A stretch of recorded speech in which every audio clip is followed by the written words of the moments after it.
In May 2005, Oprah Winfrey gathered together some of the most bold-faced black women in arts, media, and politics for a 3-day celebration, including an ultra-exclusive luncheon, glamorous white tie gala, and heart-bursting Sunday brunch known simply as the Legends Ball. It was a who's whom of who's who's. Everybody who was anybody was there, except for a few somebodies. So today, I'm going to talk about the elephant in the room, or rather, the elephant not in the room. Here's my definitive list of the women who are most conspicuously absent from Oprah's Legends Ball. Part 1, musicians. Firstly, Aretha. Now, she was included in the Legends Manifest, and she was far from the only one who did not attend. Rosa Parks, Katherine Dunham, Nikki Giovanni, Judith Jamison, Alice Walker, and notably Lena Horne were also honored but not present. Aretha easily could have gotten her bus on the freeway of love and gone to the ball. But my theory is Aretha famously does not play well with other girls, and the thought of having to break cornbread with her bitter arch rivals Tina, Diane, Dion, Gladys, Patty, and Natalie was too much for the Queen of Soul to bear. There are entirely too many women of song worthy of legend status not present to count, so here's just a quick list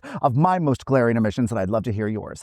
First Lady of Disco, Donna Summer. Queen of R&B, Ruth Brown. Empress of the Blues, Etta James. Staple of AM radio and freedom songs, Mavis Staples. The headmistress of hip-hop, Sylvia Robinson. The godmothers of modern pop music, Darlene Love and Ronnie Spector. Besides the legends, Oprah included a group of women she considered byproducts of the legends, which she included herself in, called youngans. It seems as though the hard line between legend and youngin was being worn pre or post 1945. In terms of the most glaringly absent youngin, look no further than this corner of the Legends Luncheon group photo. Where was Whitney? Well, the ball was in May 2005, and according to reports, Whitney re-entered rehab in late March 2005, so I think Oprah was in the loop. Beyoncé had a legitimate alibi. The Destiny Fulfilled tour was traipsing across Europe the spring of 2005, but it's also rumored that Oprah didn't want to have to invite Kelly and Michelle, which I get. It's 2 more plates and 2 more set of hoops. But if Ashanti was there, in fact, here's a list I call, if Ashanti was there, where was singer, actor, dancer Irene Cara? Apparently Oprah didn't remember her name.